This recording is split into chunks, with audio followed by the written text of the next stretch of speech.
আচ্ছা বলুন তো, দাড়ি এই টুপি মাথার দেওয়া কি, দাড়ি রাখা কি?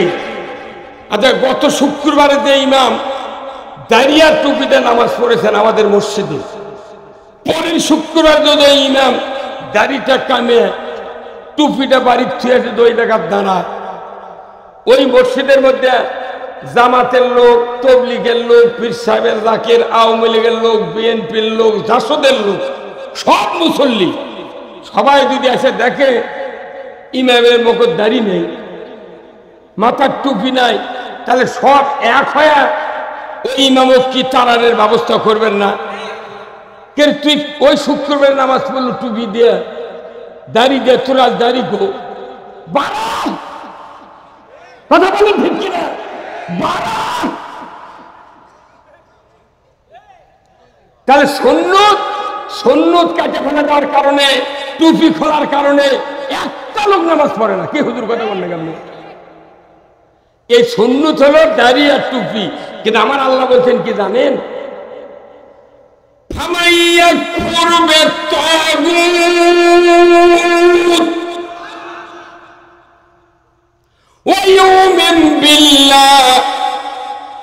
ও মানুষ সকল,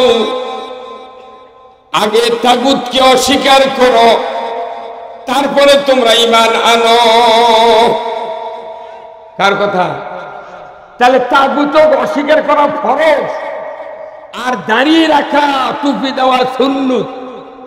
তুই সুন্নত কাটলি হরতাল করিস, কথা কনে রে? এবার আপনার কথা বল না, সাধু খাতেন নাকি? আমি কি আমার কথা বলছি না? আমার কথা বলছি। বেশি রাজনীতি শিখে দেন আপনারা, আমাদের ওপর রাজনীতি শিখে চান নাকি? টিপ দিলে দুধ বাড়ায়, তারা রাজনীতির মাস্টারি শিখে আমাদেরকে। আল্লাহ বলেছেন আগে তাগুতকে অস্বীকার করা ফরজ। মানুষের আইন কলদের মধ্যে, পকেটের মধ্যে নিয়ে ওই 12 হাত টুপি 14 হাত রুমাল দিয়ে বলছে আল্লাহু আকবার। তোর বাতাম যদি না থাকে কব্বরের মধ্যে, আমি জীবনে ওয়াজ করব না। হাজলামি এই কথাগুলো আমরা 54 বছরে আমাদেরকে বলতে দেয় না। যাই ক্ষমতা গেছে, পল্লী বিদ্যুতের কোম্পানির মতো ইউক্যালিপটাসের গাছের যেরকম মাথা কাটে, আমাকে সব সরকার মাথা কেটেছে। আমার দেশের মানুষের ট্যাক্সের বেতন খায়া, আমার দেশের মানুষের সব কিছু খায়া জনগণ ইসলামের কথা বলে তাদেরকে গলা চেপে দেওয়া হয়েছে। একটা 35 দিন 16টা মামলা নিয়ে ঘুরেছি, মানে শেষবারে আমার ধরবে যাচ্ছে এক গাড়ি পুলিশ। আমি দিক বিদিক না পায়া স্ত্রী বললাম যে কি করা যায়, 16 বার জেলে ঢুকেছি, আবার এইবার যদি ঢুকি তাহলে আমার বিপদ। আমি ছাদের উপর থেকে লাভ দিই, আমাকে বললে যে না, যদি লাভ দেন পাও ভাঙ্গা দিবি, না পুলিশ যদি গুলি করে পাও কাটা লাগবে, অতএব আপনি বাড়ান না, ধরা দেওয়াই লাগবে। আরেকবারকার মতো 40 দিন 30 দিন খাইতে আবার বাইর করে আনবো, অসুবিধা কি? তখন আমি ছেলে পেলেকে বললাম না, ওই স্ত্রীকেও বললাম না। আমি আমার গরু আছে 6-7টা পাকা করা গড়া, আমি একা একা অন্ধকারের মধ্যে গরুর গোলের মধ্যে গড়ার মধ্যে শুয়ে পড়ছি, কিন্তু গরু খালি আমার দিকে ফোঁস ফোঁস করে। তখন ওই 2 হাত দিয়ে শুয়ে থাকা অবস্থায় গরু চল লারে দিছি। গরু বুঝে পারছি এটা তো আমার তো মালিক, এটা তো আমার মালিক। তখন আমি আল্লাহর কাছে শুকরিয়া করতে, আল্লাহ যে অবস্থা, যদি তুমি গরুর জবান দিতে, তাহলে এই গরু ডাক দিয়ে ফেলে উনি অফিসারক যে স্যার এদের কি আছে, কারণ ওই সময় গরু আওয়ামী লীগ করেছি।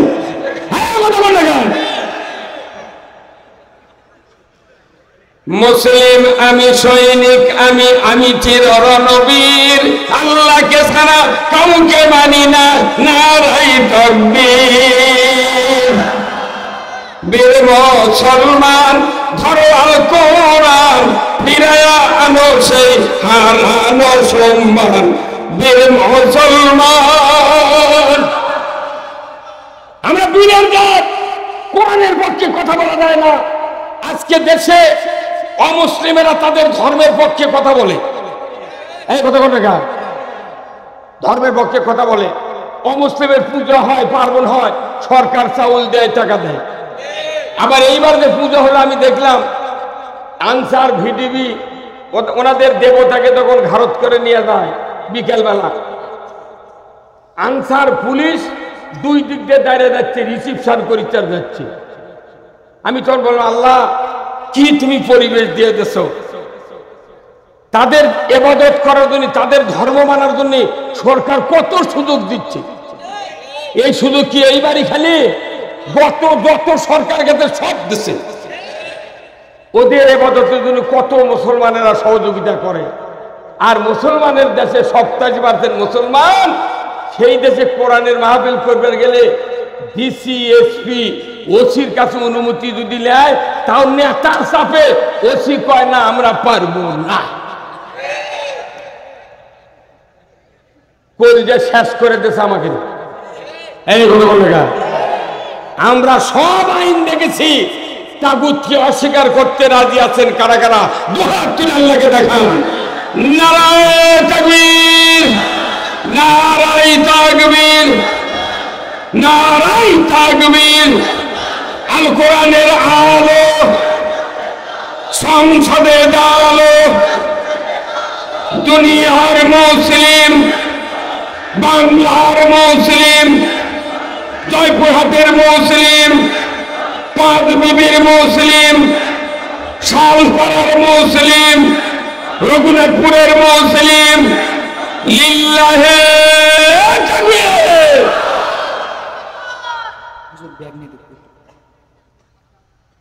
আমার ভাইরা, আজকে কত শান্তি পাচ্ছি।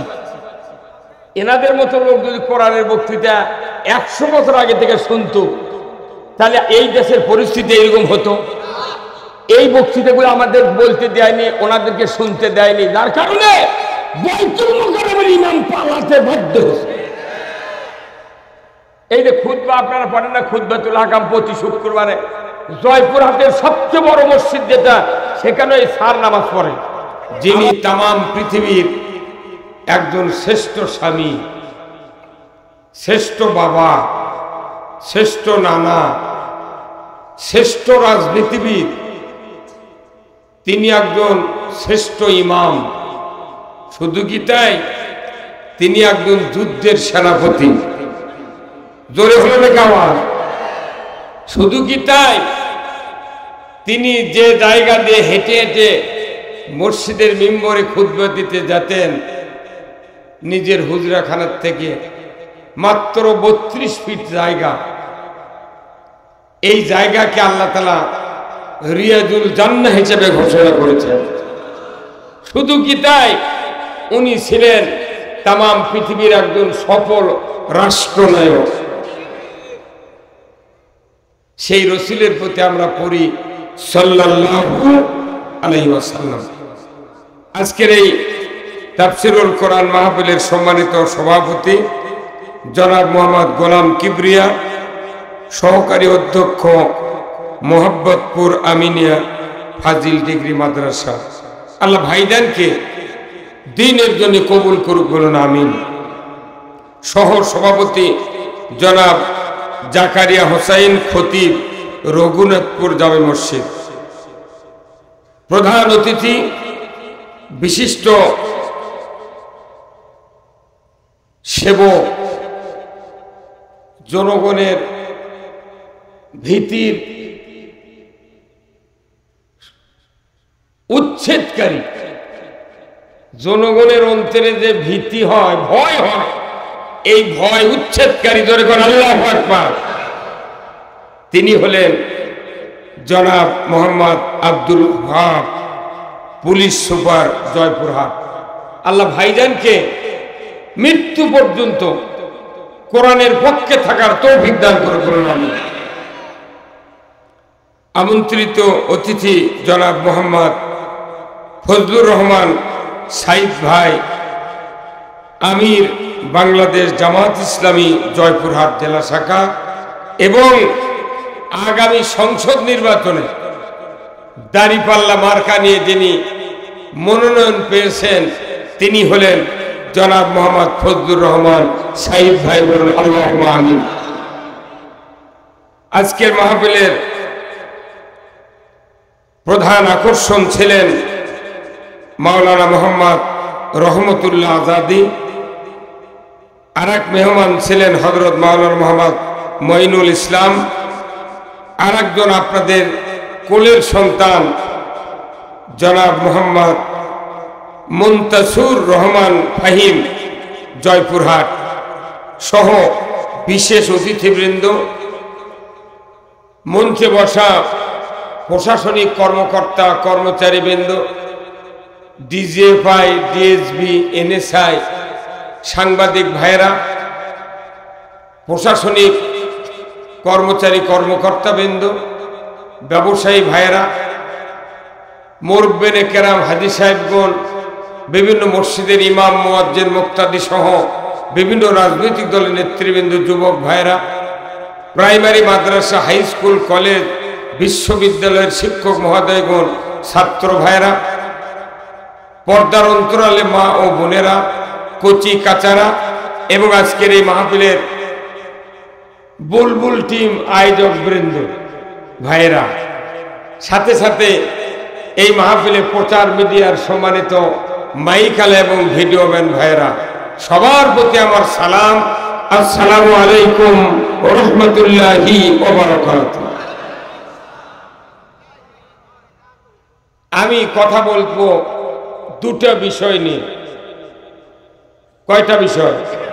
দুটো। কথা অনেক আছে, অনেক কথা আমরা বলেছি, কিন্তু বিষয় হবে দুটা। কোরআন নাযিলের বিষয়বস্তু দুটা, মানব সৃষ্টির বিষয়বস্তু দুটা, নবী প্রেরণের বিষয়বস্তু হলো দুটা। এই দুটা দিয়া পৃথিবী সৃষ্টি, এই দুটা দিয়া কোরআন নাযিল করা হয়েছে। আমি শুরুতেই বলছি, একটু আর 10 মিনিট থাকেন স্যার, তাহলে আপনার উপকার হবে স্যার। না না স্যার, উপকার হবে স্যার, না থাকে ওনাদের কোন তোমরা ডিউটি ভালো করে দাও নাকি? আসলে আল্লাহর কি পরিকল্পনা? আদম আলাইহিস সালামকে যখন বানান নাই, তখন এই পৃথিবীতে ছিল দুটা জাতি। এক নম্বর হলো ফেরেশতা, আর একটা হলো জিন। আল্লাহ তাআলা তাম ফেরেশতাকে ডাক দিয়ে বললেন, ওয়াইজ ক্বালা রাব্বুকা লিল মালাইকাতি ইন্নী জাইলুন ফিল আরদি খলিফা। একবারে জানা কথা। তখন মানুষ নাই, আদম আলাইহিস সালাম নাই, কেউ নাই। ফেরেশতার সামনে বললেন, আমি পৃথিবীতে খলিফা সৃষ্টি করতে চাচ্ছি। আল্লাহ মতামত চাননি, আল্লাহ ডাইরেক্ট ঘোষণা দিয়েছেন আমি সৃষ্টি করতে চাচ্ছি। তখনই ফেরেশতারা বলেছিল, আল্লাহ ইউফসিদু ফিহা, এরা তো ফাসাদ করবে, রক্তপাত করবে, দাঙ্গা হাঙ্গামা করবে, মারামারি করবে, এরা দুনিয়াতে অশান্তি সৃষ্টি করবে। এই জাতিকে সৃষ্টি করা যাবে না, সৃষ্টি করা হবে না। তখন আল্লাহ কি বলেছিলেন? কালুওয়ালা, আরে ও সোনার মানুষ। তখন আল্লাহ বলেছিলেন, ইন্নী আ'লামু মা লা তা'লামুন। আল্লাহু আকবার। কি বলেছিলেন? যে আমি আল্লাহ যা জানি তোমরা তা জানো না। আল্লাহ তাআলা বললেন যে আমি যখন বলেছিলাম আমি খলিফা সৃষ্টি করতে চাই, ফেরেশতা তার প্রতি উত্তরে কি বলবে এটা আমার আগেই জানা ছিল। কি জানা ছিল না? জানা ছিল। তোমরা যে রক্তপাত, মারামারি, দাঙ্গা হাঙ্গা, জেনা, ব্যভিচার, চুরি, ছিনতাই, হাইজাক, রাহাদানি, সিন্ডিকেট, দুর্নাম, যত অন্যায় আছে তোমরা যে করবে, ফেরেশতা তোমরা তো বললে যে মানুষ এইগুলি করবে, কিন্তু আমি খলিফা সৃষ্টি করব, আমি তাদেরকে কিতাব দিয়া খেলাফত দেব। ওই আইন যদি জমিনে কায়েম করতে পারে, মারামারি হবে না, দাঙ্গা হবে না, চুরি হবে না, জানা হবে না, দুর্নীতি হবে না, ঘুষ থাকবে না, অশান্তি সমাজে থাকবে না। আপনি আজকে বসে আছেন এখানে, কালকে সকালবেলা কে কে জমির বিষ দিবেন, ধানের উপর স্প্রে করবেন, এটা কি আল্লাহ জানে না? এই বলবেন জানে না? তাহলে ফেরেশতারা ওই কথা কি আল্লাহ জানতেন না? তাহলে সেই জন্য আল্লাহ বললেন আমি খলিফা বানাবো পৃথিবীতে, তাদেরকে খেলাফত দেব কিতাব দিয়ে। তাহলে মূলত আল্লাহর প্রথম পরিকল্পনা রাজত্ব ছাড়া, খেলাফত ছাড়া পৃথিবীতে মানুষ কন্ট্রোল করা সম্ভব নয়। প্রথম পরিকল্পনা খেলাফত, রাজত্ব। আর এই রাজত্বর কথা মৌলবীরা বললি মৌলবীকে গলা চাপে ধরে। হ্যাঁ ভগবান, রাজত্বটা আল্লাহ বক্তব্য, আল্লাহ রাজত্বের বক্তব্য দিলেন। সেই বক্তব্য সাইদি দিল, জামাত ইসলামের নেতারা দিল, বক্তারা দিল, আমাদের গলা চেপে ধরা হয়েছে 17 বছর। চেপে ধরে ফাঁসি দিয়ে খুন করে গুম করে চাপে দিয়ে রেখে পারছে। আল্লাহ বলেছেন ইউরিদুনা লিউতফিউ নূরাল্লাহি বিআফওয়াহিহিম ওয়াল্লাহু মুতিম্মু নূরিহি ওয়ালাউ কারিহাল কাফিরুন। ওই কাফেরদের সিদ্ধান্ত, অবিশ্বাসীদের সিদ্ধান্ত, আমি আল্লাহ আমার নূরকে, আমার কোরআনকে, আমার বিধানকে পৃথিবীতে ফুৎকার দিয়া নির্বাপিত করতে চাই, কিন্তু আমার সিদ্ধান্ত এই নূর পৃথিবীতে আমি বিস্তার করি ছাড়ব। আল্লাহু আকবার। তাহলে প্রথম পরিকল্পনা আল্লাহর কি? খেলাফত। 1 লক্ষ মতান্তরে 2,24,000 পয়গাম্বরের উপরে 104খানা কিতাব নাযিল করলেন। তারই ভেতর প্রধান কয়খানা? তারই মধ্যে আবার প্রধান কোনটা? কোরআন। এই কোরআন নাযিল করলেন সবচেয়ে দামি নবীর উপর। এখন এই নবীকে কি কোরআন দিয়ে আল্লাহ খেলাফত দিলেন? করে কোন সুবহানাল্লাহ। খেলাফত আল্লাহ বলছেন হুয়াল্লাযী আরসালা রাসূলাহু বিল হুদা ওয়া দীনিল হক লিইয়ুযহিরাহু আলাদ দীনি কুল্লিহি ওয়ালাউ কারিহাল মুশরিকুন। এই আয়াত দিয়ে নবী খেলাফত দিয়েছে। সুবহানাল্লাহ। কারণ খেলাফত ছাড়া পৃথিবীতে মানুষ বাস করতে পারবে? আল্লাহ খেলাফত দিয়ে বললেন হে রাসূল, আমি সেই সত্তা, আমি তার রাসূলকে সত্য হাদায়াত দিয়া জীবন ব্যবস্থা দিয়ে প্রেরণ করেছি। আপনি পৃথিবীতে গিয়া মানুষের তৈরি করা আইন উৎখাত করে দিয়ে আমার আইন বিজয় করবেন। 23 বছর নবুয়তি জীবনে মদিনা রাষ্ট্রে উনি ইসলাম বিজয় করেছিলেন, নিজে প্রেসিডেন্টই করেছেন। সরকার রাসূল নিজে সরকার মদিনার রাষ্ট্রে। তাকে বাংলাদেশের মধ্যে এক মালুই, বাংলাদেশের মালুই দেয়। বাংলাদেশের যে রাজত্ব চলে, চৌকিদারের গরমে বাড়ি ঘুমান যায় না। কি রে, একটা মেম্বার মনে হয় মন্ত্রীর থেকে দাম বেশি। কোনটি গেছে এখন? রাজত্ব যদি আল্লাহর থাকতো, ইমানদার বুক খুলে কোরআনের কথা বলতে পারতাম। আল্লাহর পরিকল্পনা সবচেয়ে প্রথম রাজত্ব কায়েম থাকবে আমার। আয়াত আসতে আস্তে আস্তে কোরআন শরীফের মাঝখানে একটা আয়াত দিয়েছেন আল্লাহ, কি ওমা খলাকতুল জিন্না ওয়াল ইনসা ইল্লা লিয়াবুদুন। আমি মানুষ এবং জিন সৃষ্টি করেছি ইবাদতের জন্য। ইবাদতের প্রকারভেদ কি? প্রত্যেকটা মসজিদের কমিটির মাধ্যমে যদি ইবাদতের তালিকা প্রকাশ করা হতো তাহলে মানুষ ইবাদত বুঝতো। কিন্তু খুতবাতে কিছু ইবাদতের 1 নম্বর জিনিস তেলাওয়াত করা হয়, প্রতি শুক্রবারে ইবাদতে 1 নম্বর জিনিস তেলাওয়াত করা হয়, কিন্তু ওর অর্থ আলেমরা ঠিক মতো বুঝাতে পারি না, আলেমদেরকে এই কথা ঠিক মতো বলতে দেওয়া হয় নাই। ইবাদতের অনেক প্রকার আছে। তাহলে মানুষ সৃষ্টির উদ্দেশ্য হলো 1 নম্বর খেলাফত, 2 নম্বর হলো ইবাদত। খেলাফত ছাড়া ইবাদত অচল, আর ইবাদত ছাড়া খেলাফত অচল। ভাই আপনার নাঙ্গল চেনেন? নাঙ্গল স্যার, আপনি নাঙ্গল দেখেছেন কোনদিন? এই যে গরু দিয়ে হাল বায় মানুষে, নাঙ্গল বানতে লাগে কাঠের গাদা, ইস, তারপরে লাগে ইস্টার, দোগর, আমরা, মুটো, জোয়াল, একটা ফাল, একটা পাশি। কোন মিস্ত্রি যদি নাঙ্গল বানতে আসে, আপনি যদি বেশি ব্রেন আলা হন, যদি বলেন ভাই তুমি নাঙ্গল বানবে ঠিক, কিন্তু ফাল আমি দেব না, কাঠ দিয়ে হাল দেবো, ওই মিস্ত্রি তখন বলবে যে আমি মিস্ত্রি করি 60 বছর হলে, আমি যা জানি তুমি তা। কারণ ফাল ছাড়া নাঙ্গল অচল। কি ভাই কথা বলেন দেখ, আপনি ফাল ছাড়া নাঙ্গল অচল, আর নাঙ্গল ছাড়া ফাল অচল। ফালের সাথে যেরকম নাঙ্গলের সম্পর্ক, নাঙ্গলের সাথে যেরকম ফালের সম্পর্ক, খেলাফতের সাথে ইবাদতের সেই সম্পর্ক। ইবাদত আছে, আল্লাহর খেলাফত নাই। কিয়ামত পর্যন্ত ইবাদত করবেন, একটা ইবাদত করে আল্লাহর জান্নাতে যেতে পারবে না।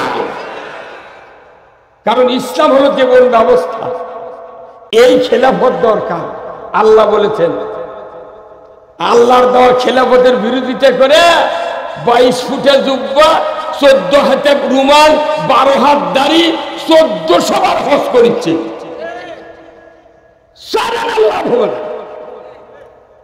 আল্লাহ কোরআনে বলছেন, ওয়ামাইয়াবতাগি গায়রাল ইসলামি দীনান ফালাই ইউকবালা মিনহু ওয়া হুয়া ফিল আখিরাতি মিনাল খাসিরিন। আল্লাহর কথার এত ওয়ারেন্টি, গ্যারান্টি, এটা বলেও শেষ করা যাবে না। আমাদের দেশে সিএনজি দিয়ে গত 2 বছর আগে থেকে কারেন্টের বল বেশি, 100 টাকা দিয়ে একটা কিনলে তার সাথে আরেকটা ফ্রি, একটার দাম 100, তাই যদি কেউ কিনে আরেকটা ফ্রি। এই 2 বল এক ঘরের মধ্যে জ্বালালে তাও যাই ভাত খায়, টিকটিকির ডিম খায়, মানে আলোই নাই। কতক্ষণ টাকা? আর 380 টাকা দেয়া, 280 টাকা দিয়ে একটা গ্যারান্টি ওয়ারেন্টি আলা বল কিনে একটা জ্বালালে ঘরের জানলা দিয়ে আলো পাকারি দেওয়া যায়। মানব রচিত আইন হলো ওয়ারেন্টি গ্যারান্টি বিহীন। আবার ধরে হলো, মানব রচিত আইন হলো ওয়ারেন্টি গ্যারান্টি বিহীন, আর আল্লাহর আইন হলো ওয়ারেন্টি গ্যারান্টি সহকারে। আমার আল্লাহ বলছেন, ইসলাম ছাড়া অন্য কোন জীবন ব্যবস্থা যদি তোমরা গ্রহণ করো, তারই আন্ডারে যদি সন্তুষ্ট চিত্তে ইবাদত বন্দেগী করো, আমি আল্লাহ একটা ইবাদত কবুল করিব না। তাহলে আমার মিছে ওযু করে মানে পরিশ্রম করে লাভ কি? হজ করে উমরা করে লাভ কি? এই দাড়ি মেহেন্দি দিয়ে মাথার টুপি দিয়ে লাভ কি? আগে আপনাকে মানব রচিত আইনে বিপক্ষে যেতে হবে। আচ্ছা বলুন তো, দাড়ি, এই টুপি মাথার দেওয়া কি? দাড়ি রাখা কি? আচ্ছা গত শুক্রবারে যে ইমাম দাড়ি আর টুপিতে নামাজ পড়েছেন আমাদের মসজিদে, পরের শুক্রবার যদি ইমাম দাড়িটা কামে টুপিটা বাড়ির ছুঁয়ে 2 টাকার দাঁড়ায়, ওই মসজিদের মধ্যে জামাতের লোক, তবলিগের লোক, পীর সাহেবের জাকের, আওয়ামী লীগের লোক, বিএনপির লোক, জাসদের লোক, সব মুসল্লি সবাই যদি এসে দেখে ইমামের মুখে দাড়ি নেই, মাথার টুপি নাই, তাহলে সব এক হয়ে ওই ইমামক কি তাড়ানোর ব্যবস্থা করবেন না? কে তুই ওই শুক্রবার নামাজ পড়লো টুপি দিয়ে, দাড়ি দিয়ে, তোরা দাড়ি গো বাড়া, কথা বলেন ঠিক কিনা?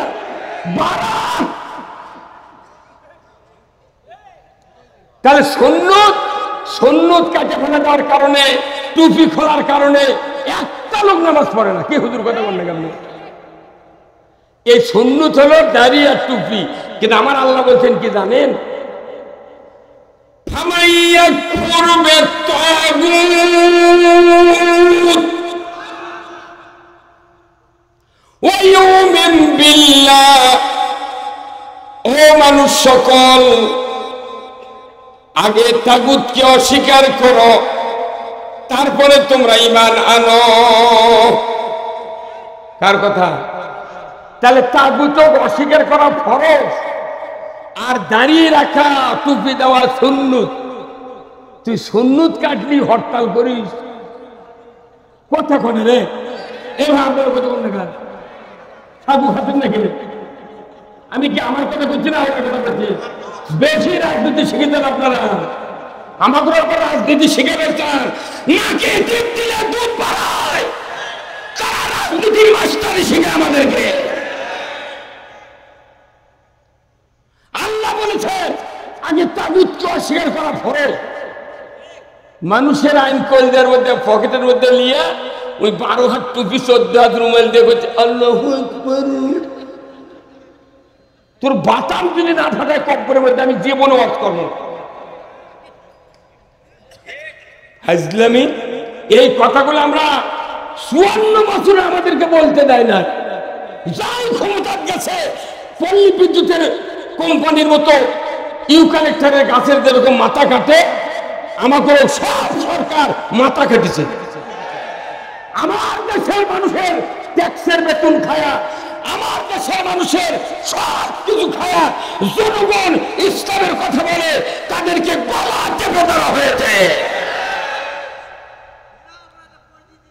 একটা 35 দিন 16টা মামলা নিয়ে ঘুরেছি। মানা শেষবারে আমার ধরবে যাচ্ছে এক গাড়ি পুলিশ। আমি দিক বিদিক না পায়া স্ত্রী বললাম যে কি করা যায়। 16 বার জেলে ঢুকেছি, আবার এইবার যদি ঢুকি তাহলে আমার বিপদ। আমি ছাদের উপর থেকে লাভ দিই। আমাকে বললে যে না, যদি লাভ দেন পাও ভাঙ্গা দিবি, না পুলিশ যদি গুলি করে পাও কাটা লাগবে। অতএব আপনি বাড়ান না, ধরা দেওয়াই লাগবে। আরেকবার কার মতো 40 দিন 30 দিন খাটে আবার বার করে আনবো, অসুবিধা কি? তখন আমি ছেলে পেলেকে বললাম না, ওই স্ত্রীকেও বললাম না। আমি আমার গরু আছে 6-7টা পাকা করা গড়া, আমি একা একা অন্ধকারের মধ্যে গরুর গোলের মধ্যে গড়ার মধ্যে শুয়ে পড়ছি। কিন্তু গরু খালি আমার দিকে ফোঁস করে। তখন ওই 2 হাত দিয়ে শুয়ে থাকা অবস্থায় গরুর চল লড়ে দিছি। গরু বুঝে পারছি এটা তো আমার তো মালিক, এটা তো আমার মালিক। তখন আমি আল্লাহর কাছে শুকরিয়া করতে, আল্লাহ যে অবস্থা, যদি তুমি গরুর জবান দিতে তাহলে এই গরু ডাক দিয়ে বলে উনি অবিচারক যে স্যার এদের কি আছে, কারণ ওই সময় গরু আওয়ামী লীগ করেছে।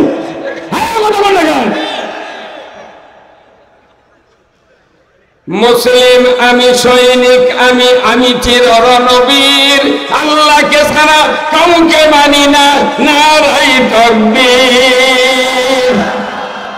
বীর মুসলমান ধরো আল কোরআন, ফিরায়া আনো সেই হারানো সম্মান। বীর মুসলমান আমরা বীরের জাত, কোরআনের পক্ষে কথা বলা যায় না।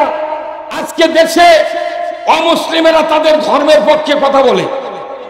এই কথা কোন জায়গা? ধর্মের পক্ষে কথা বলে।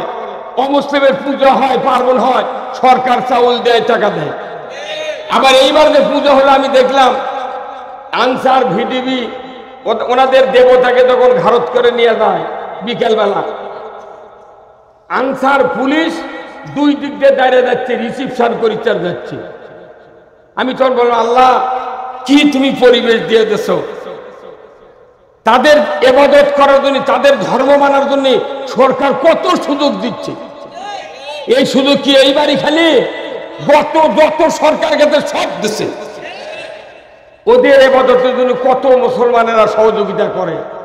আর মুসলমানের দেশে 87% মুসলমান, সেই দেশে কোরআনের মাহফিল করবে গেলে ডিসি এসপি ওসির কাছে অনুমতি যদি নেয়, তাও নেতার চাপে ওসি কয় না আমরা পারবো না, কলিজা শেষ করে দিয়েছে আমাকে। এই বলে আমরা সব আইন দেখেছি, তাগুতকে অস্বীকার করতে রাজি আছেন কারা কারা? দুহাত তুলে আল্লাহকে দেখান। নারায়ে তাকবীর, নারায়ে তাকবীর, নারায়ে তাকবীর।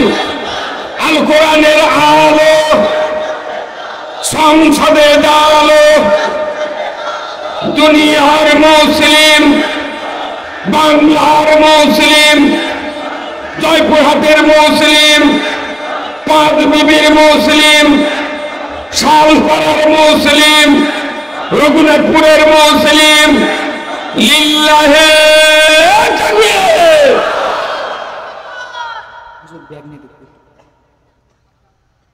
আমার ভাইরা, আজকে কত শান্তি পাচ্ছি।